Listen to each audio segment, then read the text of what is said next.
देखो छात्रों, प्रिय अध्यापकों, हम वाक्य और वाक्य के भेद का तीसरा भाग देख रहे।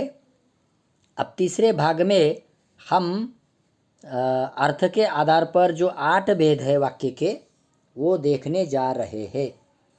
अब उसका ही पहला प्रकार है विधानार्थक वाक्य।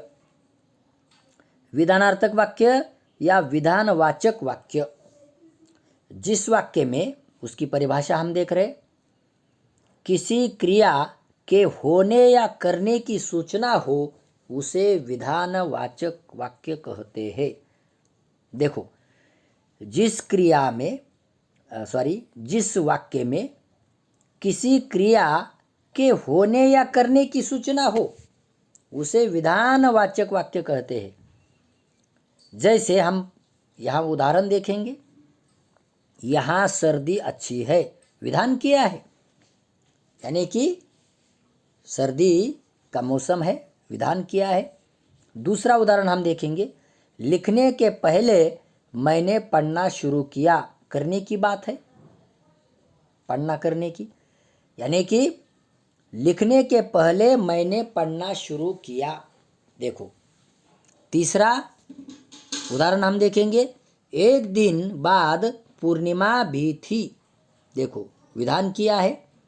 अब विधानार्थक वाक्य, सुबह का समय सैर के लिए अच्छा होता है, विधान किया है।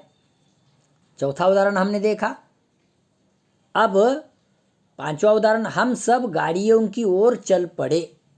देखो, ये सब विधान किया है, हम सब गाड़ियों की ओर चल पड़े, बता दिया है किसी को, होने या करने की बात है, यानी ये वाक्य विधान अर्थक वाक्य है। अब देखो, ये इसे पहचानने के लिए बहुत सीधा साधा मैं आपको ट्रिक दूंगा। जिस वाक्य में न, नहीं, मत शब्द नहीं होते हैं, वह वाक्य विधानार्थक वाक्य होता है, यानी नकारार्थी, यानी इसमें न, नहीं, मत शब्द का प्रयोग नहीं होता है। देखो, वह वाक्य विधानार्थक वाक्य है।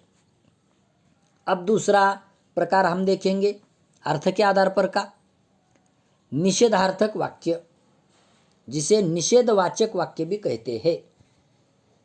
जिस वाक्य में, उसकी परिभाषा देखें, किसी बात के न होने या न करने का बोध होता है, उसे निषेधवाचक वाक्य कहते हैं। न होने या न करने का बोध होता है। पहले वाक्य में होने या करने का, विधानार्थक। अब निषेधार्थक में न होने या न करने का बोध होता है। अब देखो, हम उदाहरण देखेंगे, मनुष्य नाखून को बढ़ने नहीं देगा। देखो, नहीं आया, मनुष्य नाखून को बढ़ने नहीं देगा। दूसरा उदाहरण देखो, पहले हमें उदर की चिंता नहीं थी। देखो, नहीं थी, यानी कि इसमें नहीं आया है, न करने का बोध है, न होने का बोध है। तीसरा उदाहरण हम देखेंगे, फूल अपना प्रतिबंध नहीं बेचेगा। देखो, फूल अपना प्रतिबंध नहीं बेचेगा, है ना, यानी कि हमने यहाँ जो उदाहरण देखे, इसमें नहीं, न और मत, यानी कि शब्द का प्रयोग हुआ है। अभी इसकी जो ट्रिक है ना, निषेधार्थक वाक्य की ट्रिक जो मैंने दी है आपको, जिस वाक्य में न, नहीं, मत शब्दों का प्रयोग होता है, वह वाक्य निषेधार्थक वाक्य होता है ना। और एक दो उदाहरण हम देखेंगे, यह सोने की कुल्हाड़ी तो मेरी है ही नहीं। देखो, नहीं आया, है ना, यानी कि यहाँ जो है इसमें नकारार्थी है।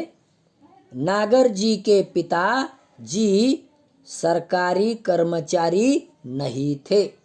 देखो, है ना, बहुत सीधा साधा है। निषेधार्थक वाक्य पहचानने के लिए जिसमें न, नहीं, मत शब्द का प्रयोग होता है, वही वाक्य निषेधार्थक वाक्य है। आपके समझ में आया होगा। अब हमें तीसरा प्रकार देखना है वह है प्रश्नार्थक वाक्य, जिसे प्रश्नवाचक वाक्य भी कहते हैं। अब देखो, प्रश्नार्थक वाक्य की परिभाषा क्या है? जिस वाक्य में किसी प्रकार का प्रश्न किया जाए उसे प्रश्नवाचक वाक्य कहते हैं। बहुत सीधा साधा है। वाक्य के प्रश्नवाचक वाक्य के अंत में प्रश्नार्थक चिन्ह या उसमें प्रश्नार्थक सर्वनाम का प्रयोग होता है। जैसे नाखून इतने क्यों बढ़ाए, प्रश्न किया है ना। का रे तुझे नख इतकी वाढली, है ना। नाखून इतने क्यों बढ़ाए, क्यों क्या प्रश्नार्थक सर्वनाम है, इससे प्रश्न किया है, तो ये प्रश्नवाचक वाक्य है। दूसरा हम उदाहरण देखेंगे, आज बच्चे क्या खाएंगे, देखो प्रश्नार्थक वाक्य। तीसरा, मकान ढूंढने में कुछ तकलीफ तो नहीं हुई, प्रश्नार्थक वाक्य है ना। आपको मकान ढूंढने में कुछ तकलीफ तो नहीं हुई, प्रश्न किया है। चौथा हम उदाहरण देखेंगे, आपको विलायती चाय पसंद है या हिंदुस्तानी, देखो प्रश्न किया है। आपको विलायती चाय पसंद है या हिंदुस्तानी। यहाँ वाक्य में प्रश्नार्थक सर्वनाम ने प्रश्न किया जाता है, वही वाक्य हमें प्रश्नार्थक वाक्य समझ में आता है।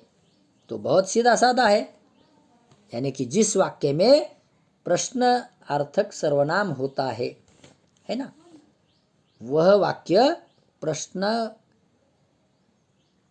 वाक्य होता है। अब देखो, आगे का चौथा प्रकार है आज्ञार्थक वाक्य। तो आज्ञार्थक वाक्य हम अगले भाग में देखेंगे। आपको ये 3 प्रकार समझ में आए होंगे। पहला है विधानार्थक वाक्य, दूसरा है निषेधार्थक वाक्य और तीसरा है प्रश्नार्थक वाक्य। मैंने आपको आपके सामने छोटे छोटे भाग करके समझाने की कोशिश की है, आप समझ गए होंगे। तो अगले भाग में हम चौथा प्रकार देखेंगे, आज्ञार्थक वाक्य। ठीक है।